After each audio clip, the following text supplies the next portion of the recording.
Un saludo a todos, gracias por estar con nosotros. Es una bendición siempre que nos estamos comunicando a través de este medio que es la internet y queremos agradecerle al Señor porque nos permite hacerlo y de esta forma seguir alimentando nuestro espíritu, nuestra relación con el Señor. Así que le pedimos por favor que llame a su familia, la siente alrededor de la mesa y podamos compartir la palabra que Dios ha colocado en nuestros corazones. Vamos a ir al tema de hoy y todos son bienvenidos. Muchísimas gracias por estar aquí. Vamos a orar y a poner todo en las manos de aquel que nos llamó de las tinieblas a su luz admirable. Cierre sus ojos y oremos. Señor, muchísimas gracias. Es una bendición la que nos das al permitirnos estar en comunicación, en comunión contigo. Nos alegramos, nos gozamos, Señor, de tener un Dios tan maravilloso como tú, un Dios apacible, un Dios amable, un Dios que nos apacienta, que nos guía, que nos aconseja día con día. Queremos agradecerte todas las cosas maravillosas que tú haces, estás haciendo y harás todavía. Recibe todo el honor y toda la gloria en el nombre de Jesús, nuestro Señor y Salvador.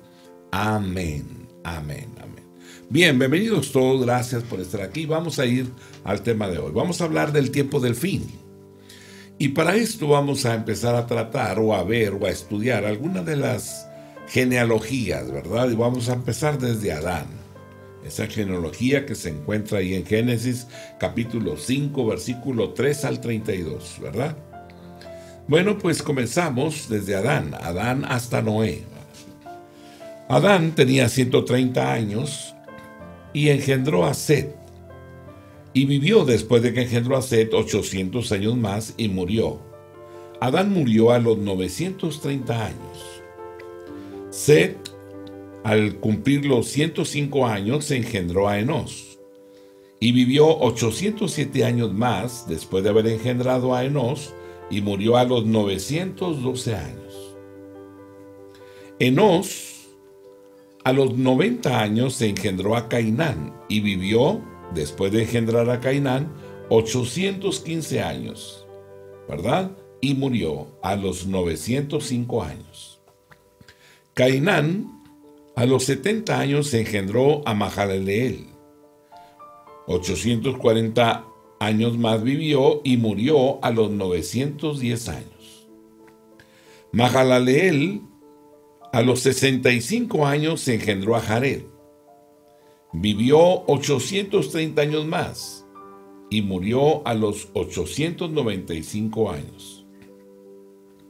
Jared, a los 162 años, engendró a Enoc. Vivió Jared 800 años más y murió a los 962 años.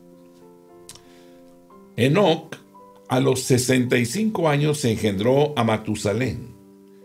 Vivió Enoc 300 años más y lo traspuso Dios, y vivió él 365 años. Matusalén,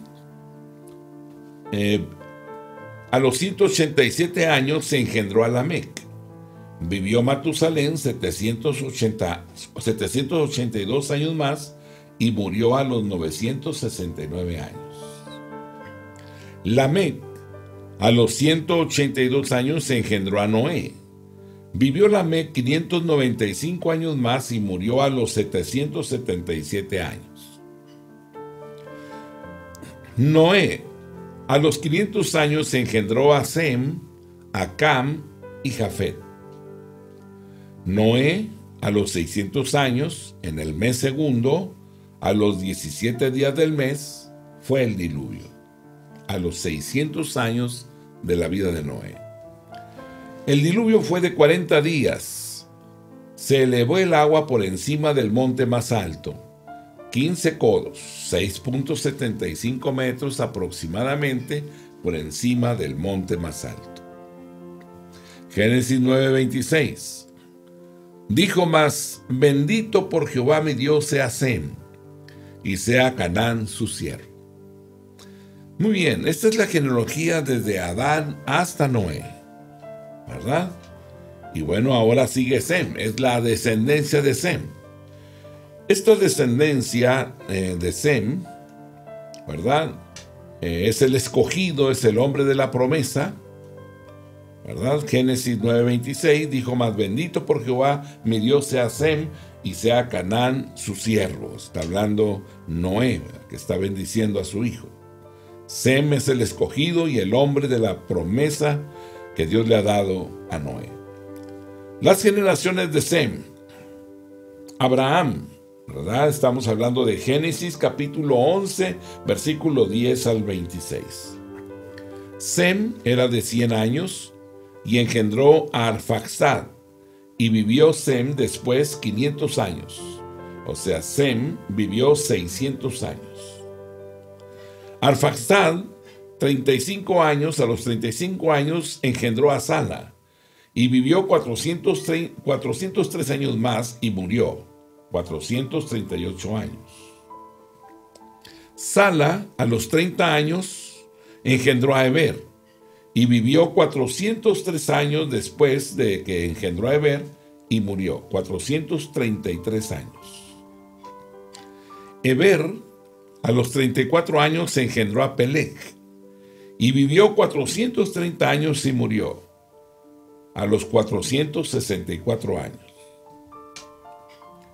Peleg, a los 30 años, engendró a Reú, y vivió 209 años más y murió, a los 239 años. Reú, a los 32 años, engendró a Serug, y vivió 207 años y murió, a los 239 años. Serug, a los 30 años, engendró a Nacor, y vivió 200 años más y murió a los 230 años. Nacor, a los 29 años, engendró a Taré, y vivió 119 años más y murió, a los 148 años. Taré, a los 70 años, engendró a Abraham, a Nacor y Harán. Abraham, Nacor y Harán. Muy bien. Esta genealogía de Sem termina en el momento en que Abraham es engendrado.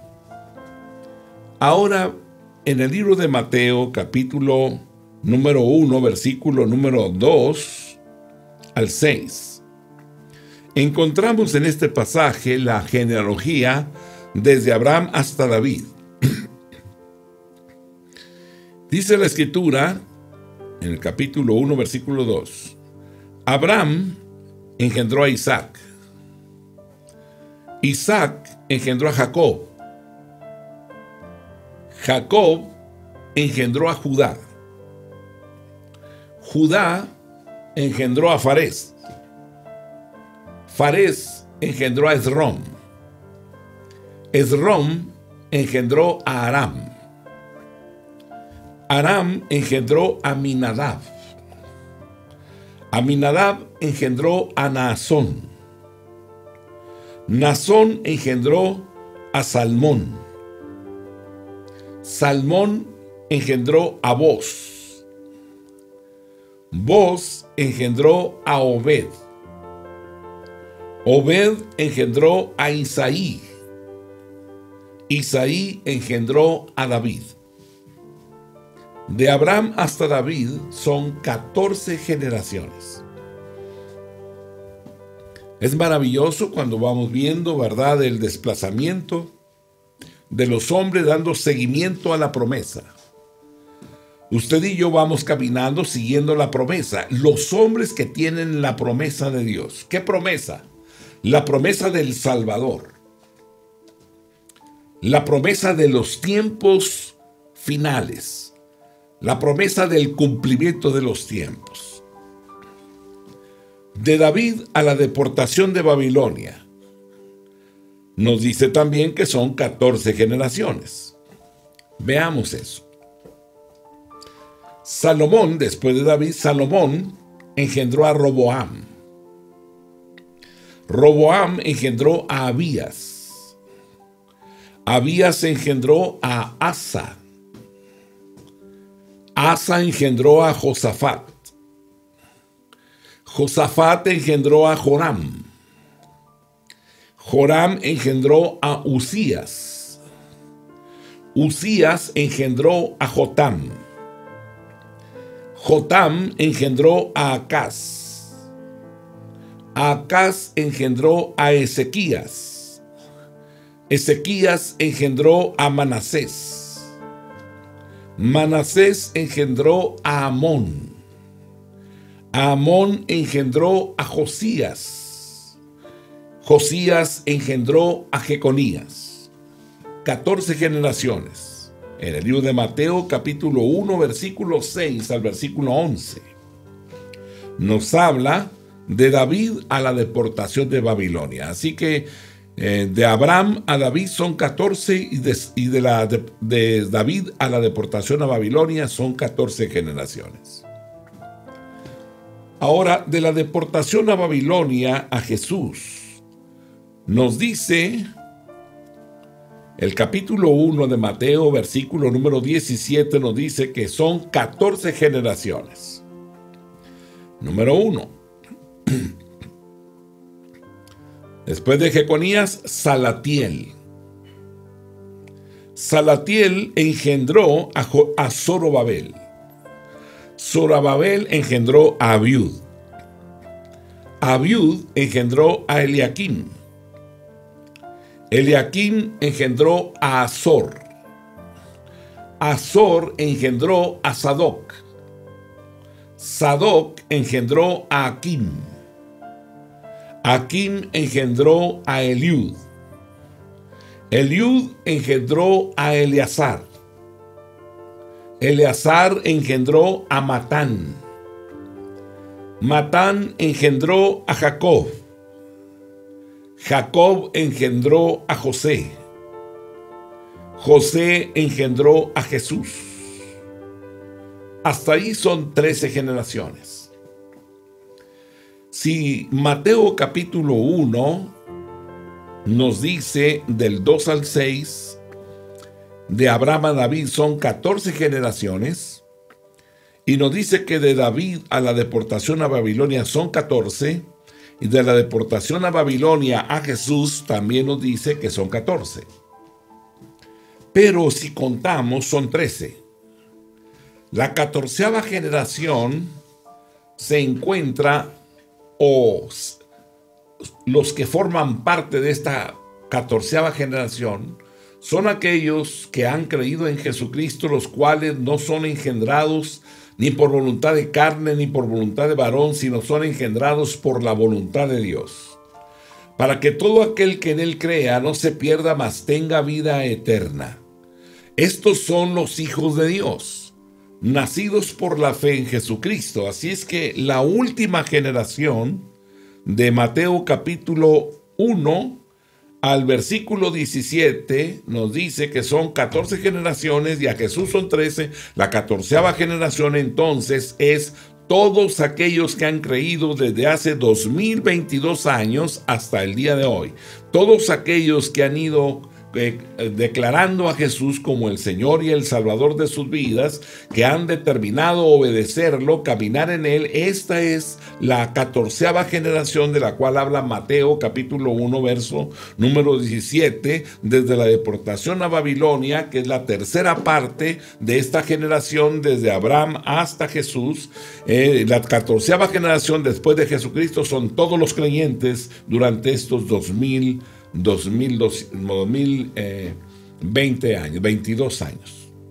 Isaías 8:18 dice: He aquí, yo y los hijos que me dio Jehová somos por señales y presagios en Israel, de parte de Jehová de los ejércitos, que mora en el monte de Sión. Aleluya, gracias Dios. Yo y los hijos que me dio Jehová somos por señales y presagios.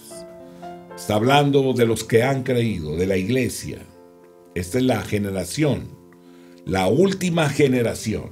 Por eso la gente, ¿verdad? O personas o creyentes dicen: ¿por qué no viene el Señor? Porque todavía no ha terminado de nacer la última generación. Todavía están llegando personas al reino. Juan 1, versículo 11 al 13. A los suyos vino y los suyos no le recibieron. Mas a todos los que le recibieron, a los que creen en su nombre, les dio potestad de ser hechos hijos de Dios. Todo aquel que ha nacido de nuevo es un hijo de Dios, los cuales no son engendrados de sangre, ni de voluntad de carne, ni de voluntad de varón, sino de Dios. Son engendrados por la voluntad de Dios. Estos son hijos de Dios. Esta es la última generación. Los creyentes, la iglesia es la última generación. Juan capítulo 3, versículo 3. Respondió Jesús y le dijo: de cierto te digo que el que no naciere de nuevo no puede ver el reino de Dios. El que no nace de nuevo, el que no es hijo de Dios, ¿verdad?, no puede ver el reino de Dios. Juan 6:37. Todo lo que el Padre me da vendrá a mí, y al que a mí viene no le echo fuera. Mateo 24, versículo número 34. De cierto digo que no pasará esta generación hasta que todo esto acontezca. Jesús se encuentra sentado en el monte de los Olivos, en el monte Getsemaní, y se encuentra viendo la ciudad de Jerusalén. Los discípulos se encuentran a su lado y le empiezan a decir: maestro, mira cuántos edificios tan grandes y tan fuertes hechos con piedra y todo, ¿verdad? Y Jesús les dice, ¿verdad? No quedará piedra sobre piedra, ¿verdad? Y les dice, no pasará esta generación. Señor, ¿cuándo van a suceder estas cosas? Dice, no pasará esta generación hasta que todo esto acontezca. ¿A qué generación se refiere? ¿Cuál es la generación? La generación de él, la generación de los 30 o 30 y tantos años que él tenía en ese momento. Sería ahí donde él está hablando precisamente de su generación que va a pasar. Le quiero decir hoy en este momento que la generación a la cual se refiere Jesús es la última generación. No pasará esta generación, y no ha pasado esta generación porque siguen naciendo hijos de Dios cada día. El hecho de compartir del Señor, ir por todo el mundo y predicar el evangelio a toda criatura, el que creyere y fuere bautizado será salvo. Significa será hecho hijo de Dios. Entonces vendrán, y esta es la conformación de la iglesia al transcurso de los siglos. Tenemos 20 siglos que han pasado, los cuales nos marcan a nosotros que la iglesia sigue multiplicándose y naciendo. Mas llegará el día en el cual predicarás y ya no recibirán el mensaje, ¿verdad? Marcos capítulo 13, versículo 30. De cierto digo que no pasará esta generación hasta que todo esto acontezca. Marcos lo registra, y el libro de Mateo también, como Jesús está declarando que no pasará esta generación, y usted y yo debemos de ser entendidos. Significa entonces que se está refiriendo a la generación número 14 de la tercera parte, ¿verdad?, desde Abraham hasta Jesús, que está hablando de Salatiel, Zorobabel, Abiud, Eliakim, Azor, Sadoc, Akim, Meliud, Eleazar, Matán, Jacob, José, Jesús, donde marca 14 generaciones, el versículo 17 de Mateo, y cuando los contamos son 13. Y cuando está hablando de 14 generaciones significa es la última generación, la que no está anotada ahí, pero que usted y yo sabemos que se están levantando hijos de Dios día con día. Esto significa entonces, ¿verdad?, que esa generación no ha terminado todavía. Seguimos compartiendo del Señor y sigue llegando hijos de Dios al conocimiento de aquel que nos llamó de las tinieblas a su luz. Gálatas capítulo 4, versículo 4. Pero cuando vino el cumplimiento del tiempo, Dios envió a su Hijo, nacido de mujer y nacido bajo la ley. Es interesante estar viendo ahora desde la perspectiva correcta, como Dios nos ha visto, estar viendo cómo los hijos de Dios se están haciendo día con día, día con día, día con día, al compartir del Señor, al transferir, ¿verdad?, aquel conocimiento del Señor que se encuentra en nuestras vidas para dárselo a aquellos que no lo conocen, aquellos que no tienen salvación, que no tienen esperanza, y uno, ¿verdad?, ha sido enviado para alumbrar a esa gente. Así que ellos están llegando a ese momento, al corazón de la gente, ¿verdad? Así que el cumplimiento del tiempo, Gálatas 4:4 dice, pero cuando vino el cumplimiento del tiempo, Dios envió a su Hijo, nacido de mujer y nacido bajo la ley. Aleluya. Hay 6 profecías mesiánicas o razones por las cuales Jesús vino al mundo.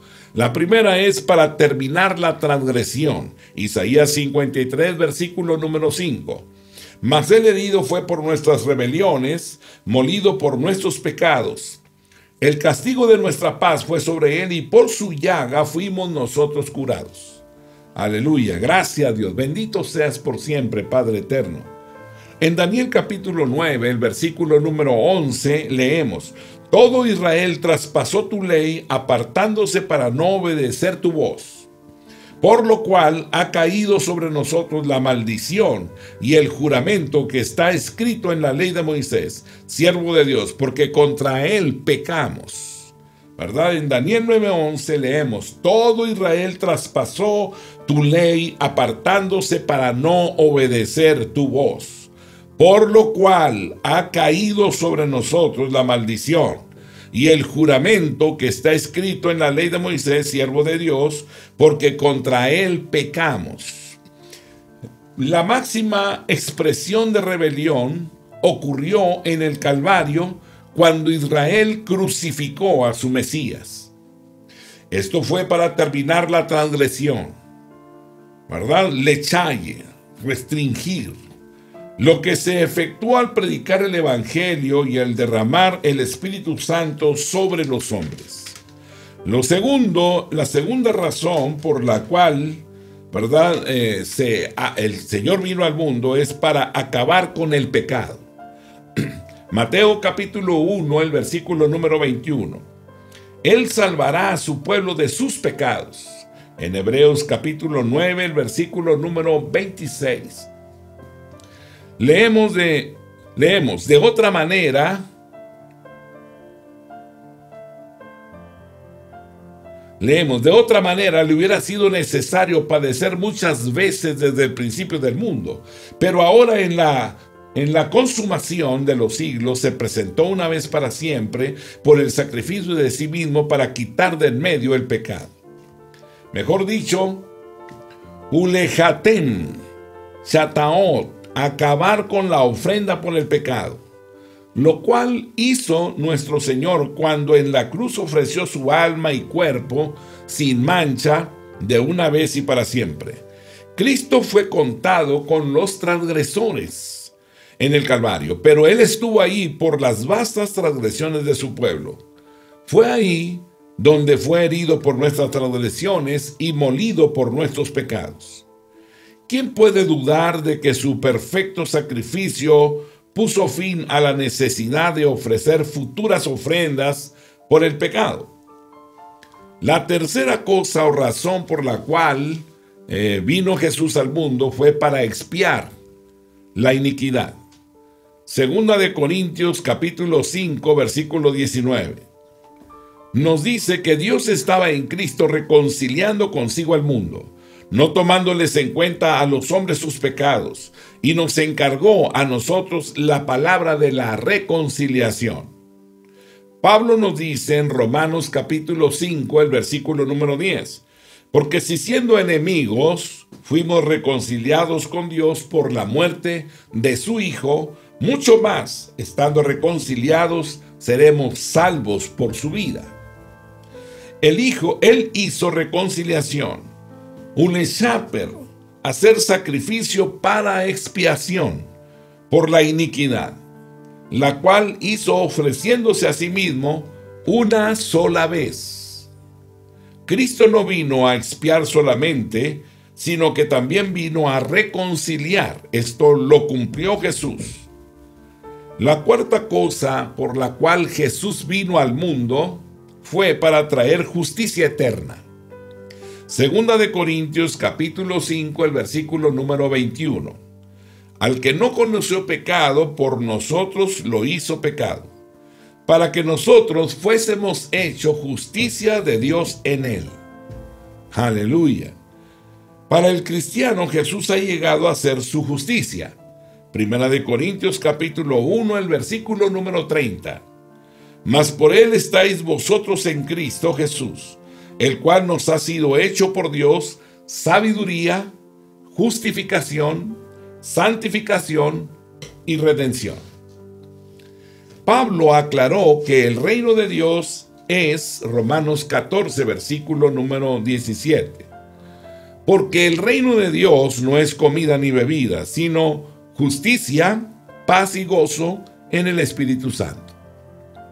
En el Antiguo Testamento, el profeta Isaías predijo que esta justicia sería para siempre. Isaías capítulo 51, versículo número 8. Porque como a vestidura los comerá polilla, como a lana los comerá gusano. Pero mi justicia permanecerá perpetuamente y mi salvación por siglos de siglos. Jeremías también habla. Jeremías 23, versículos 5 y versículo 6. He aquí que vienen días, dice Jehová, en que levantaré a David renuevo justo, y reinará como rey, el cual será dichoso y hará juicio y justicia en la tierra. En sus días será salvo Judá, e Israel habitará confiado, y este será su nombre, por el cual le llamarán Jehová, justicia nuestra. Él es nuestra justicia. Él se entregó a sí mismo y pagó el precio por nuestros pecados. Hemos sido justificados en Él. Por eso tenemos la oportunidad, la puerta abierta para acercarnos a nuestro Padre Celestial, porque Él pagó nuestros pecados en la cruz del Calvario. Él vino a este mundo con la finalidad de sellar la visión y la profecía. Isaías capítulo 29, versículo 10 y versículo 11. Porque Jehová derramó sobre vosotros espíritu de sueño, y cerró los ojos de vuestros profetas, y puso velo sobre las cabezas de vuestros videntes. Y os será toda visión como palabras de libro sellado, el cual si dieren al que sabe leer, y le dijeren, lea ahora esto, léelo, él dirá, no puedo, porque está sellado. Cuando Isaías usó aquí la palabra sellado, la usó en el mismo contexto que lo hizo el profeta Daniel cuando escribió acerca del sello del rey sobre el foso de los leones. Daniel capítulo 6, versículo 17. Y fue traída una piedra y puesta sobre la puerta del foso, la cual selló el rey con su anillo y con el anillo de sus príncipes, para que el acuerdo acerca de Daniel no se alterase. Esto significa cerrar apretadamente. Debido a que Israel rehusó escuchar y acatar las palabras de los profetas, rechazando finalmente al mismo Señor, su juicio sería una terrible ceguera, la cual cerraría apretadamente las Escrituras a su entendimiento. Pablo habla sobre esto en 2 de Corintios, capítulo 3, el versículo número 14 y 15. Pero el entendimiento de ellos se embotó, porque hasta el día de hoy, cuando leen el antiguo pacto, les queda el mismo velo no descubierto, el cual por Cristo es quitado. Y aún hasta el día de hoy, cuando se lee a Moisés, el velo está puesto sobre el corazón de ellos. Una vez más, debido al clamor de Israel, Mateo 27, verso 25, y respondiendo todo el pueblo dijo, su sangre sea sobre nosotros y sobre nuestros hijos. Parte del juicio fue la ceguera de la cual escribieron los profetas relacionadas a su Mesías. ¿Verdad? La sexta cosa por la cual Jesús vino al mundo fue para ungir al Santísimo. La evidencia bíblica que señala a Cristo es inamovible. Solo Cristo cumplió esta profecía. Veamos lo que dicen las Escrituras. Libro de Lucas, capítulo 1, versículo número 35. Respondiendo el ángel, le dijo, el Espíritu Santo vendrá sobre ti, y el poder del Altísimo te cubrirá con su sombra. Por lo cual también el santo ser que nacerá será llamado Hijo de Dios. Aleluya. Lucas declara una vez más en Lucas capítulo 4, versículo número 18. El Espíritu del Señor está sobre mí, por cuanto me ha ungido para dar buenas nuevas a los pobres. Me ha enviado a sanar a los quebrantados de corazón, a pregonar libertad a los cautivos y vista a los ciegos, a poner en libertad a los oprimidos. Se proclama en Hechos, capítulo 10, verso 38. Cómo Dios ungió con el Espíritu Santo y con poder a Jesús de Nazaret. Y cómo éste anduvo haciendo bienes y sanando a todos los oprimidos por el diablo, porque Dios estaba con él. Y para ungir al más santo, Codés, Codacín, al Santísimo, Masac es ungir, de donde viene Masías, el Mesías, el ungido. ¿Para qué se determinaron las 70 semanas? Se determinaron para, primero, terminar con la transgresión. Lo segundo es para acabar con el pecado. La mayor transgresión, decíamos, es el rechazo de su pueblo cuando a él lo llevaron a la cruz. Fue crucificado por aquellos a los cuales él amaba, habiéndose despojado de su gracia, de su amor, de su poder, de su gloria, y vino al mundo para tomar nuestro lugar, para acabar con el pecado. Él llevó en la cruz del Calvario nuestros pecados, nuestras faltas. Él murió. Sin haber pecado, él llevó los pecados de todos, para expiar la iniquidad.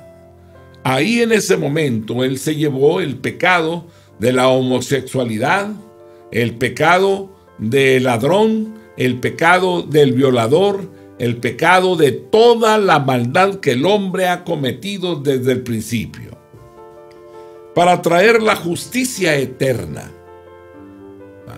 Decirle al hombre que tiene salvación, esperanza y vida eterna, para sellar la visión y la profecía. Para esto vino él. Él vino para dar el mensaje y enseñar cuál es el camino que debemos de seguir para alcanzar la vida eterna. Para ungir al Santísimo. Para esta cosa vino el Señor, para ungir al Santísimo. Así que Jesús es ungido en el libro de Lucas, capítulo 3, versículo 21 y versículo número 22. Lucas 3, 21 y 22 dice: aconteció que cuando todo el pueblo se bautizaba, también Jesús fue bautizado. Orando, el cielo se abrió. Verso 22.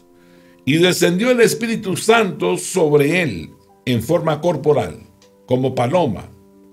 Y vino una voz del cielo que decía: tú eres mi Hijo amado, en ti tengo complacencia. Aleluya, gracias Dios. Bendito seas por siempre y para siempre. Debemos de atender entonces a las genealogías. La razón es que nos encontramos transitando como la última generación. Vamos caminando y vamos observando el mundo.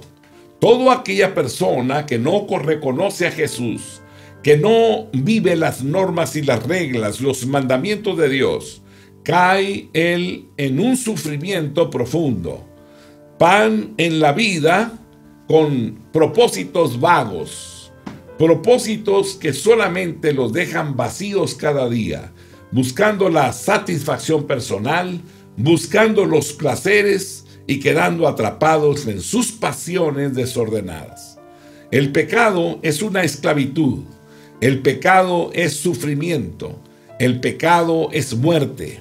No hay vida para aquel que se aleja de Dios, que no atiende a la voz de Dios, que vive apoyado en su propia prudencia, pensando que la vida se trata de vivir el placer. Hay hombres entregados a tratando de ser ricos, tener riquezas materiales. Hay personas que día con día se encuentran luchando por satisfacer sus egos, tratando de ser los hombres más sobresalientes. Mas sin embargo no tienen normas de Dios. Abandonan sus familias, abandonan sus hijos, sus esposas, sus esposos, y esto provoca el grande sufrimiento. No hay nada que pueda cubrir el fracaso en la vida matrimonial. No hay otra cosa que pueda llenar ese vacío. La realidad es que se está destruyendo a sí mismo, ¿verdad? El libro de Juan 1, 13, 11 al 13. A los suyos vino, y los suyos no le recibieron.